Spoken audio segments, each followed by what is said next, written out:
Olá, hoje é dia 10 de abril de 2022, domingo, e estamos encerrando a leitura do livro de Mateus. Nós já falamos aqui várias vezes, começamos um desafio proposto pelo Leozão de lermos a Bíblia, sugerimos a Lagoinha Castelo e Lagoinha Toronto para lermos o livro de Mateus. Nós temos feito esse estímulo para que você leia a Bíblia e todos os dias, para nos ajudar nesse processo, nós estamos fazendo um pequeno estudo, um breve estudo, sobre um dos trechos do capítulo que estamos lendo, para ajudá-lo a compreender em mais profundidade a Escritura. Isso nos ajuda a crescer juntos. Se você está ouvindo pela primeira vez esse estudo, aproveite, volte no canal da Lagoinha, no canal do YouTube da Lagoinha. Lá você vai ver todos os estudos do livro de Mateus, todos eles. Ouça os estudos anteriores, compartilhe com as pessoas que você gosta, compartilhe com as pessoas que você ama, compartilhe com pessoas que são seus irmãos em Cristo, nos seus grupos do WhatsApp. Faça isso, espalhe os áudios para que as pessoas possam ser abençoadas, possam ser edificadas e as estimule também, se forem cristãs, a fazerem a leitura do livro de Mateus conosco. Não de Mateus, né? Nós já vamos começar o livro de Marcos, mas as estimule a ler a Bíblia conosco. Também tenho estimulado as pessoas a lerem a Bíblia toda, e para isso tem uma ferramenta bastante interessante. Eu tenho repetido isso, falado isso, se chama Bíblia 365.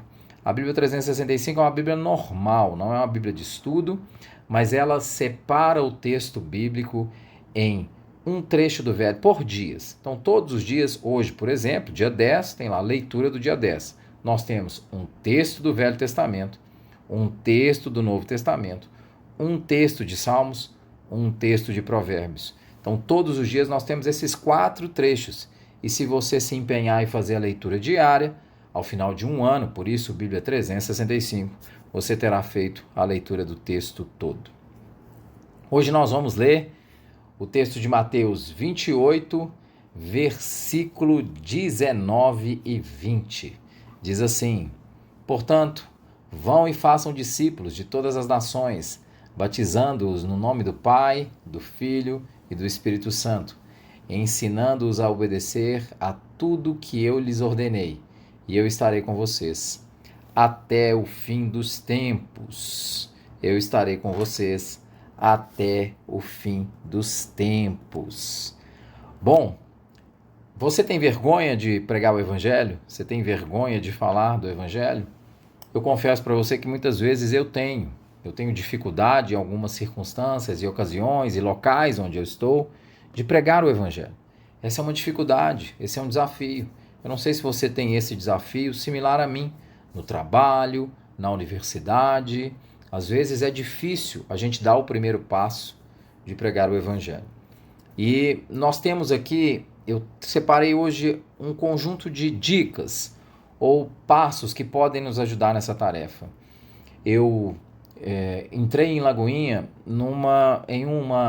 em um ministério de evangelismo chamado Companhia ID de Evangelismo. E quando eu tinha 19 anos, nos meus 19, 20, 21 anos, nós andamos aí pelo interiorzão de Minas Gerais pregando o Evangelho. E esses 2 versículos eram lemas do nosso ministério. Os versículos falavam e a gente repetia isso, esses versículos falam isso, na verdade, e a gente repetia isso continuamente entre os jovens.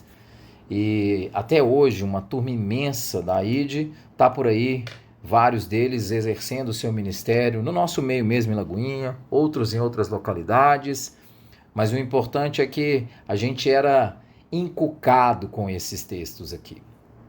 E então, eu quero trazer um pouquinho à memória, já que eu falei ontem de trazer coisas à memória, quero trazer um pouquinho à memória do que eu aprendi, que pode nos ajudar com esses desafios e essas barreiras. A primeira coisa evangelismo não é dom. Na verdade, há pessoas que têm dom para evangelista, mas evangelizar não é dom, melhor dizendo. Evangelizar é mandamento. O versículo 19 diz: portanto, vão e façam discípulos de todas as nações. Você só tem como fazer discípulos se você pregar o Evangelho. Então, muitas vezes a gente diz: eu não prego o Evangelho porque eu não tenho esse dom. Não é dom, é mandamento. Nós temos que fazer, é obediência. Algumas pessoas dizem assim, mas se Deus já sabe todas as coisas e já sabe quem será salvo, por que eu tenho que pregar? Não nos compete isso, é mandamento. Nós temos que ir e fazê-lo, ir e pregar o evangelho. Essa é a primeira coisa. A segunda coisa é, se nós temos dificuldade, se nós temos vergonha às vezes, peça a Deus para te direcionar. Peça a Deus para direcionar as pessoas que estão perto de você, para que Ele crie as oportunidades para que você compartilhe o Evangelho. Essa é a segunda dica. A primeira não é dom, é mandamento. A segunda peça a Deus que te direcione. Peça a Ele que direcione e crie as oportunidades para que você possa compartilhar o Evangelho. Uma terceira dica não debata, especialmente com quem sabe mais que você. Pregar o Evangelho não é um debate. Você não tem que entrar num debate, numa discussão. Muitas vezes nós somos procurados por ateus, pessoas que não creem em Deus, que querem nos questionar, que querem debater. E pregar o Evangelho não é um debate. Então, o foco não é esse. Especialmente, eu falo aqui para os jovens que estão na universidade. Imagina, tantas vezes você é confrontado pelos seus professores. Eles são professores que foram preparados para dar as suas aulas. Eles prepararam as suas aulas. Um professor prepara a sua aula. Então, ele estudou, ele analisou um texto, ele analisou vários textos, na verdade. Ele estudou em profundidade esses vários textos. Então, ele está preparado. E aí, eventualmente, ele questiona a sua fé, você se sente um pouco ofendido e você quer refutar e debater e discutir. Não é um debate, não é uma discussão. Você não tem que debater, especialmente com aquelas pessoas que estão mais preparadas que você. E a gente tem que ter a humildade de reconhecer que, às vezes, as pessoas estão mais preparadas que nós. Nós devemos apenas testemunhar o Evangelho, dizendo às pessoas, Deus te ama, tem um propósito para a sua vida, o homem é pecador e precisa de Deus. E Jesus é o único caminho de salvação. Se você pedir as oportunidades, Deus vai dar as oportunidades corretas. A ideia não é ficar debatendo com ninguém. O quarto ponto respeite opiniões diferentes. Nós vamos encontrar pessoas que não creem como a gente e tudo bem. A gente tem que respeitar isso, respeitar opiniões diferentes. E mais do que isso, considere que essas pessoas muitas vezes vão ter argumentos plausíveis, vão ter argumentos interessantes. Ouça os argumentos com atenção, estude sobre esses argumentos, para que você eventualmente possa estar preparado para dar razão da sua fé e dizer para as pessoas, olha, entendo o seu argumento, respeito o seu argumento, penso diferente dessa forma, mas respeite e aprenda. Não é porque alguém não tem a mesma fé que nós, que ele não tem inteligência dada pela própria graça do próprio Deus e que tenha coisas interessantes para contribuir conosco. Então, respeite opiniões diferentes quando você estiver falando sobre o Evangelho. Respeite a discordância. Isso é muito importante. O quinto ponto fale quando você tiver oportunidade. Fale, mas não se preocupe com os resultados. Os resultados são com Deus, não com você. Você semeia. Quem convence do pecado, da justiça e do juízo é o Espírito Santo, não você. Então, pregue. O resultado não é com você. Simplesmente semeie. O resultado não é com você. Deixe que Deus faça o trabalho dele e você faz o trabalho que é a sua responsabilidade. E por último, Jesus fala nesse versículo o seguinte: vão e façam discípulos de todas as nações. Quando nós encontramos com pessoas que são convertidas, nós devemos estimulá-las ao discipulado, ao aprendizado. Ninguém cresce na fé sem ser discipulado. Ninguém cresce na fé sem andar com pessoas que também vivenciam as mesmas dores e problemas que essa pessoa vivencia. Nós precisamos ser discipulados. E Jesus está dizendo aqui, vão e façam discípulos.